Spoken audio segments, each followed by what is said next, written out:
अपनी गति पकड़ करके जो है ना क्लोजिंग की ओर जा रहा है। मैं आप सब पत्रकार भाइयों को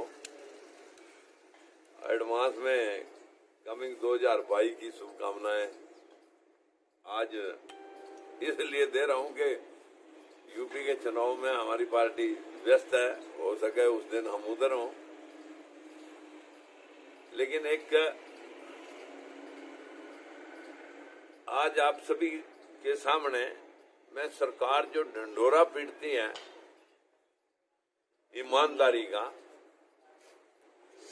उस ढिंढोरे को अगर आप जाके लाडवा चौक के ऊपर खड़े होकर के ट्रकों की गिनती कर लें अवैध माइनिंग के, सरकार अवैध माइनिंग का ठेका किस किस को दे रखा है सरकार ने कि खजाने की बजाय पैसा जेबों में जाए और सीधा सरकार के लोगों के पास आए। ये बहुत दुखद है कि सरकार कमजोर और लोग अमीर। जो चोर हैं वो अमीर होते जा रहे हैं और हमारे देश का खजाना दोनों हाथों से लूटा जा रहा है। दूसरी बात, आज सोनीपत के अंदर बिल्कुल कलाई खुल चुकी है कि जहां जहां से जैसे जैसे पेपर लीक हुए, बार बार पेपर, एक बार नहीं बार बार पेपर लीक हुए, इससे भी सरकार के सिस्टम को लोग धराशायी करे बैठे हैं। और जो पेपर दिए जाते हैं, जो सेंटर बनाए जाते हैं, एग्जामिनेशन सेंटर, उन सेंटरों में इतनी धांधलेबाजी है कि वो पैसे दे दे करके अपने स्कूलों कॉलेजों में सेंटर लेकर आते हैं और वहां बैठ करके बुक्स खोल करके पेपर कराते हैं जिनकी लाइजनिंग है। पेपर एडवांस में पहले उनके घर पहुंचे होते हैं, फिर भी कहीं कसर मसर रह जाए कि वो तैयारी ना कर सकें तो फिर किताबें खोल करके उनकी तैयारी करा दी जाती है। ऐसे ही हमारे देश का जो सर्वनाश हुआ वो अंधविश्वास की वजह से हुआ। एक अंधविश्वास सरकार चलाने वालों का, दूसरा अंधविश्वास इस देश को गर्त में उतारने का। हमारे प्रधानमंत्री जहां पर 4-4 घंटे लोटा लेकर के जो है ना लोगों को पूजा अर्चना का पाठ दिखाते हैं, तो देश जा किस ओर रहा है। मैं महापुरुषों को पढ़ता हूँ, आप महात्मा ज्योतिबा फूले को पढ़ो, गुरु नानक देव को पढ़ो, गुरु गोविंद सिंह को पढ़ो, गौतम बुद्ध को पढ़ो, महावीर जी को पढ़ो, दयानंद जी को पढ़ो और जी सरस्वती जी को पढ़ो। सभी ने, जितने भी हैं, सभी ने मूर्ति पूजा खंडन किया। इस देश में यूनिवर्सिटियां और हॉस्पिटल बनाने की शायद जरूरत नहीं है, मंदिर बनाने की जरूरत है। अभी अभी मैंने चेकोस्लोवाकिया और कई कंट्रियों की एक यूनिवर्सिटी, कुवैत ने अभी बोली थी कि हम वर्ल्ड की सबसे टॉपेस्ट और सबसे लेटेस्ट टेक्नोलॉजी की यूनिवर्सिटी बनाने जा रहे हैं। हमारे देश में लेटेस्ट टेक्नोलॉजी के मंदिर और मूर्तियां बनाई जा रही हैं। इससे न जाने कितने देश अंधविश्वास की गर्त में और जाएंगे।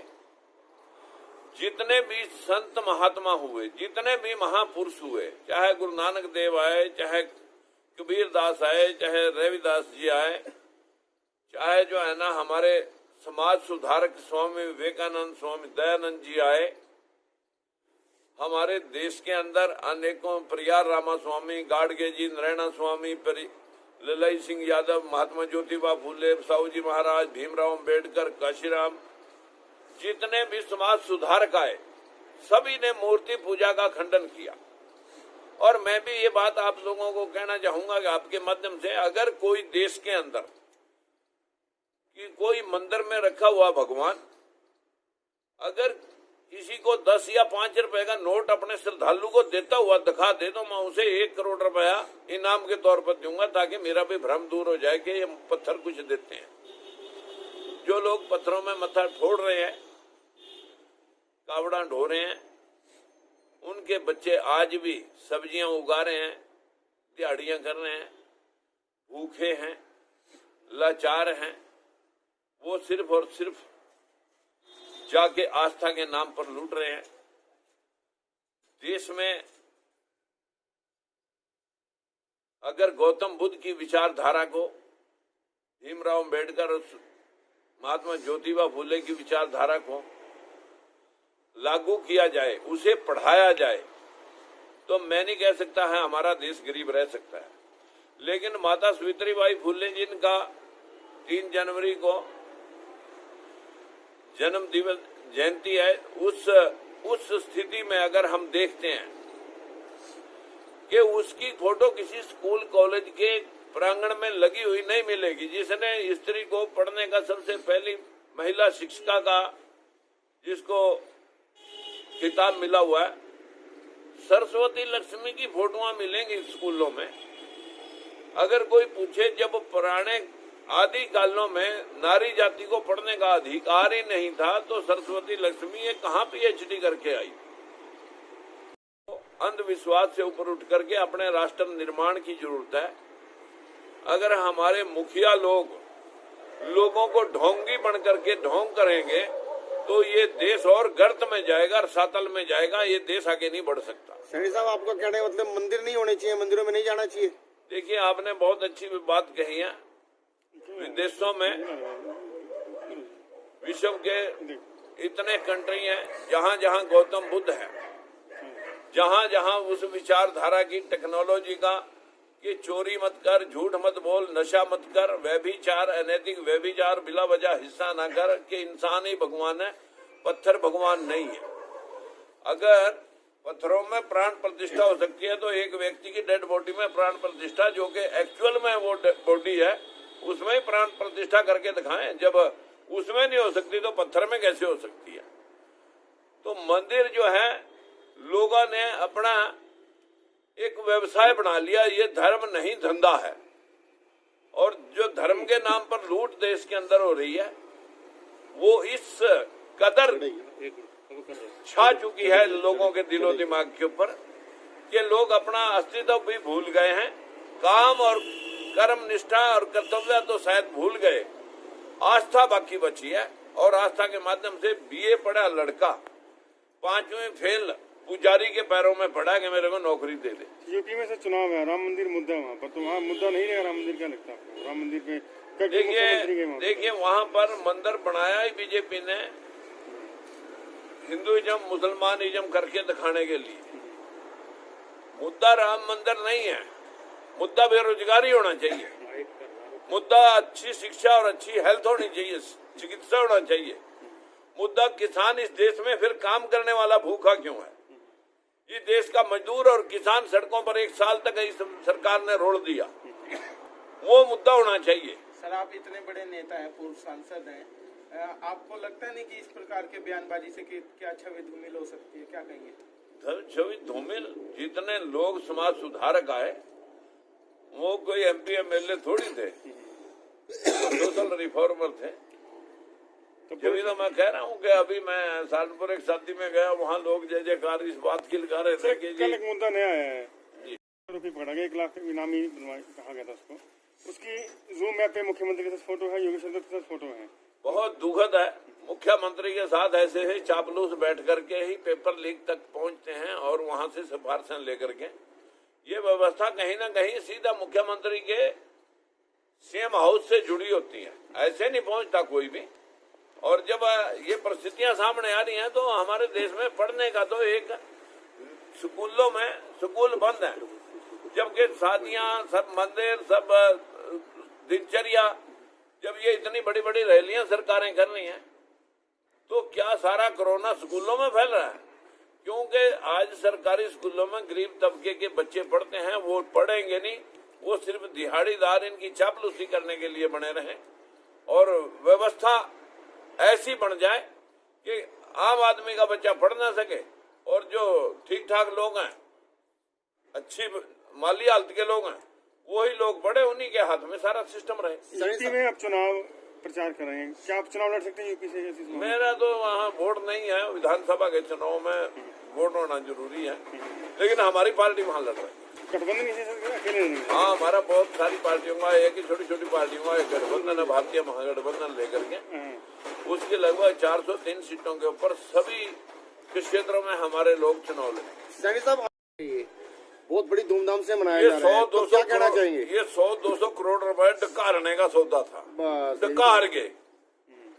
ये डकारने के लिए, इससे बताइए इस प्रदेश को यहाँ लैट्रिन मिली होगी बाहर से आए हुए लोगों की, और या मतलब जो है ना, यहाँ थोड़े बहुत लोगों का जिनकी दुकानदारी थी उनका रोजगार चल गया होगा।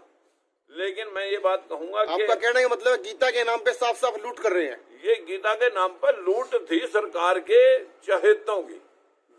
अगर इसका बजट खुलवाया जाए, आरटीआई लगाई जाए, तो पता लग जाए कितना बड़ा स्कैंडल निकलेगा।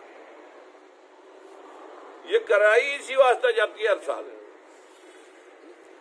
अगर गीता के उपदेश में जो लिखा है कि क्या तू लाया था, क्या ले जाएगा, जो कुछ लिया यहीं से लिया, क्यों व्यर्थ की चिंता कर रहा है, इस श्लोक को अगर चरितार्थ कर दिया जाए, फिर कोई काम करने की जरूरत नहीं है।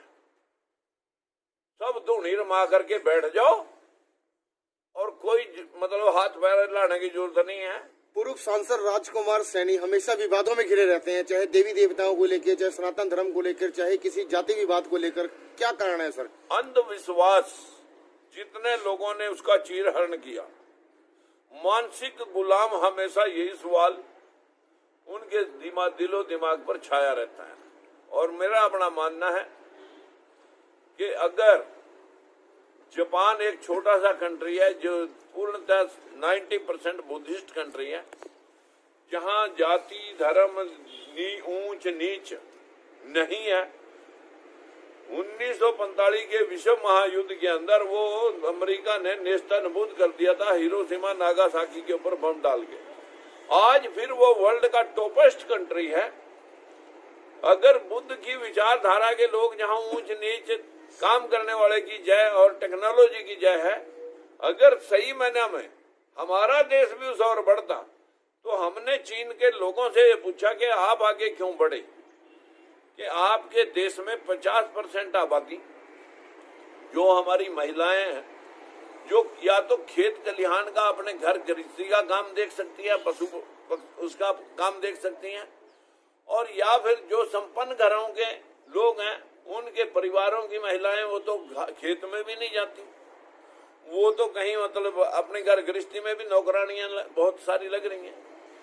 उनके पास पूजा पाठ तीर्थ व्रत के अलावा फुर्सत नहीं। अगर सही मायने में देश को विश्व के एंगल से देखा जाए, सब देशों में ट्रक तक लेडी चला रही हैं, क्रेना तक चला रही है, लेकिन हमारा देश पुरुष प्रधान समाज है। ये औरत को इजाजत ही नहीं देता कि आप राजनीति में आओ, शिक्षा क्षेत्र में आगे बढ़ो, चिकित्सा क्षेत्र में आगे बढ़े। और हमारे देश के अंदर जो ना पुरुष प्रधान समाज होने की वजह से महिलाएं घुट करके अपना जीवन व्यतीत कर जाती हैं, और अगर किसी ने थोड़ा बहुत उपटक की तो वहां कलेश खड़े हो जाते हैं।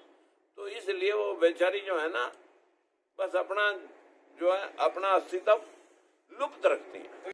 धर्म तो हिंदू एक गाड़ी थी, जो मुसलमान अंग्रेज और हमारे देश के ऊपर हुक्मरान रहे, तो ये अफगानिस्तान से आए हुए लोगों ने कि हमें काफिर, हमें जो है ना एक मूर्ख और इस तरह के शब्दों से हमारे देश के लोगों को, हिंदू का मतलब था सिंधु, सिंधु पार के लोग, उसका फारसी ने बनाया हिंदू, और हिंदुइज्म को लपेट करके लोगों ने हिंदू मुसलमान बनाया। जबकि यहाँ पर भारत में मूल निवासी समाज जो यहाँ का बासिंदा है, आज वो 85% लोग अपने अस्तित्व को टोल रहे हैं, अपना अस्तित्व ढूंढ रहे हैं।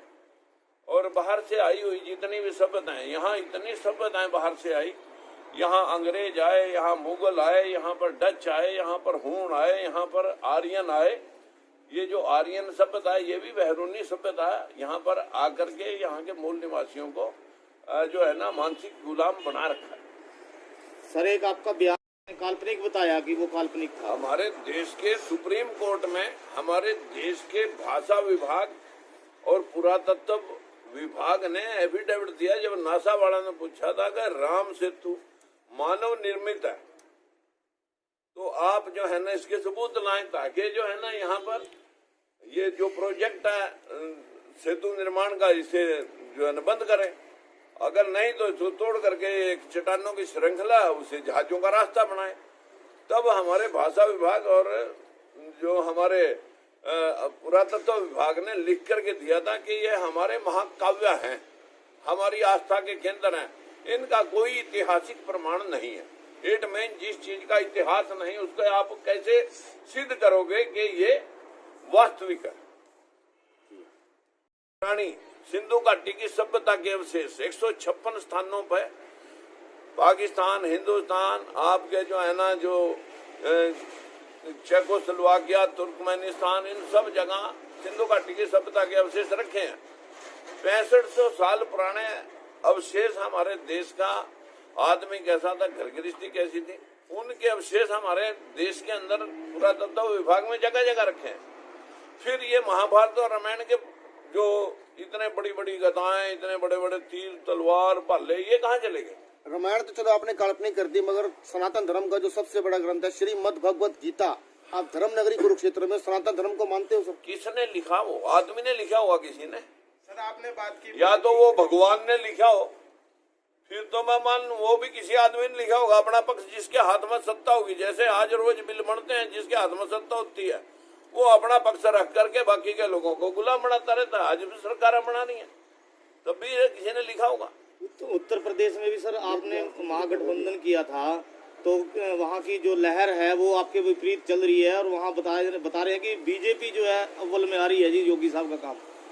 देखिए, राजनीति अब मुद्दों की विचारधारा की नहीं रही है, अब अर्थ बल की रहेगी। जिसके पास अथाह अर्थ बल है, पैसा है, वो बहुत सारे बिकवाल सौदे पड़े हैं, सब बिक जाता है सौदा। यहाँ 2-2 करोड़ जब मध्य प्रदेश के 200 MP खरीदे जा सकते हैं, जब मतलब जो है ना बड़ी बड़ी सरकारें बदली जा सकती हैं, तो एक आम आदमी की टिकट लेने वाले की खरीदारी होती है, MLA बनने की खरीदारी होती है, वोटर की खरीदारी होती है। सिस्टम कहाँ रहा? सिस्टम विचारधारा का तो खत्म हो गया, इसी वजह से देश गरीब है। ग्रहों को मानते हो? ग्रह देखिए, आपको मालूम होना चाहिए कि इस सौर मंडल के अंदर 9 ग्रह हैं जो एक दूसरे की परिक्रमा कर रहे हैं गुरुत्वाकर्षण के हिसाब से। लेकिन जब सूर्य और पृथ्वी के बीच में चांद आ जाएगा तो सूर्य ग्रहण दिखेगा। अगर पृथ्वी और चांद के बीच में सूर्य आ जाएगा तो फिर चंद्र ग्रहण दिखेगा। बताइए, ये ब्रह्मांड का एक साइंटिफिक सिस्टम है, लेकिन पुजारियों ने इसको गर्भवती स्त्रियां ना देखें, आज राक्षस काटेंगे इसको, ये पृथ्वी नादिये बैल के सींग पर अटक रही है, ये जो है ना शेष नाग के सिर पे रखी है। जब इस देश के अंदर एक बंदर को सूर्य को निगल सकता है तो यहाँ सब कुछ संभव है। नग आपने भी पहन रखे हैं? नग ये कोई नग नहीं है, वो लाल बड़ा गरीब, ये एक शीशा है। अच्छा शीशा। हाँ, मैं कोई नग नहीं रखता। और ये भी मेरे जो शिव जी हैं। लास्ट क्वेश्चन है सर, सनातन धर्म को मानते हो? सनातन धर्म हमारे देश को हाईजैक करने के लिए बाहर से आर्यन सभ्यता के द्वारा प्लेसमेंट है। सर आपने अब हम यहाँ पर मूल निवासी जो लोग थे, 4 वर्ण 4 व्यवस्थाएं। यहाँ पर 3 वर्ण ब्राह्मण, क्षत्रिय, वैश्य, 3 जाति 3 वर्ण। चौथे वर्ण में 6743 जाति।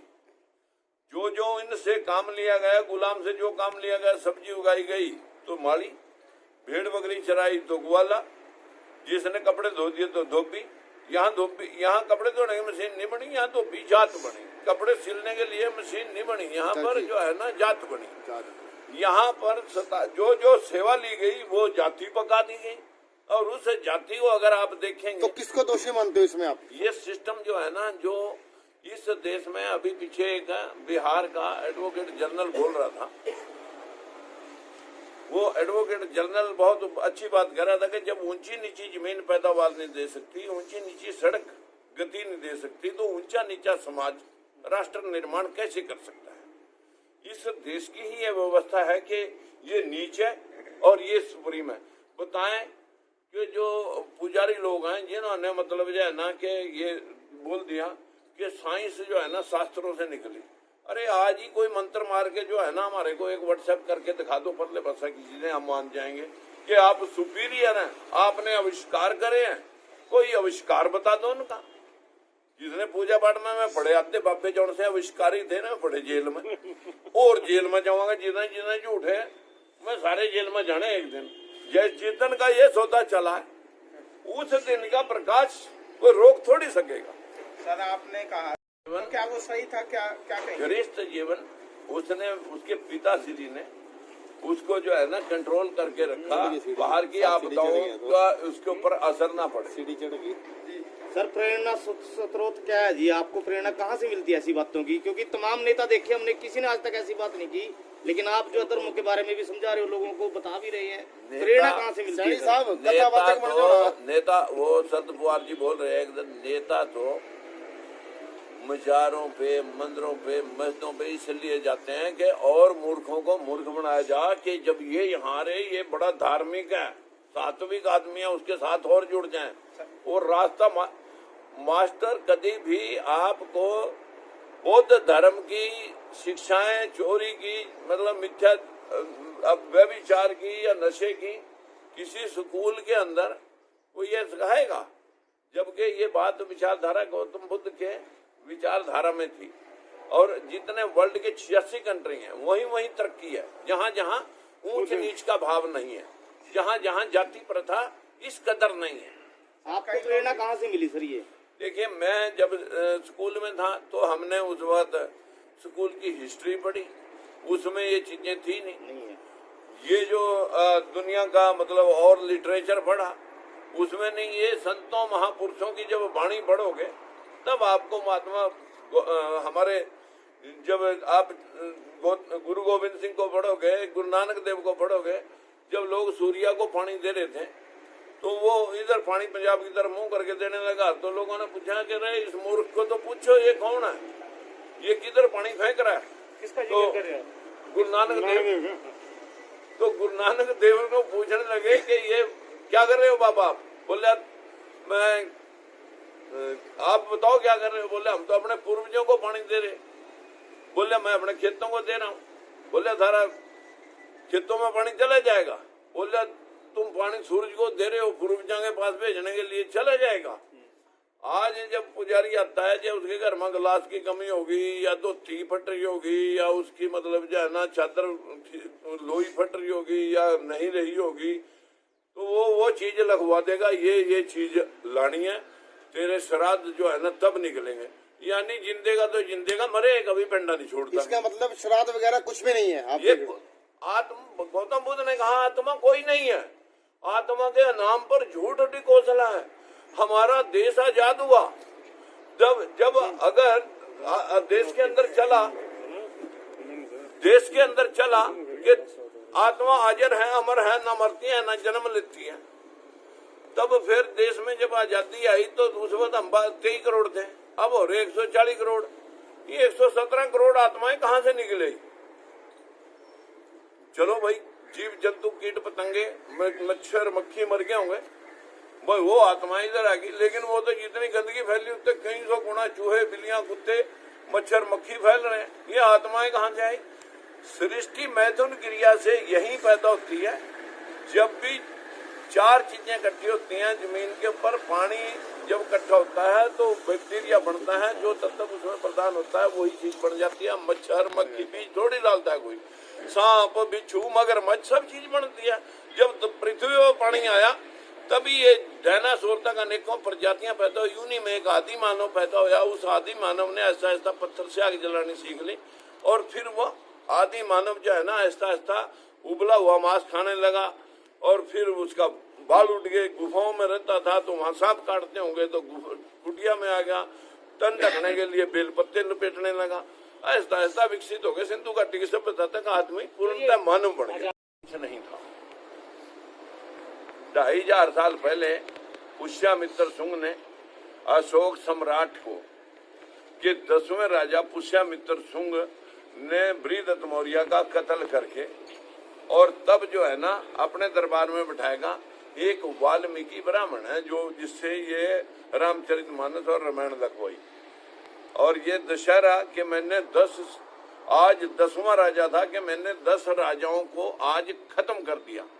10वां राजा खत्म हो गया कि वो 10 सिरों वाला आदमी नहीं होता।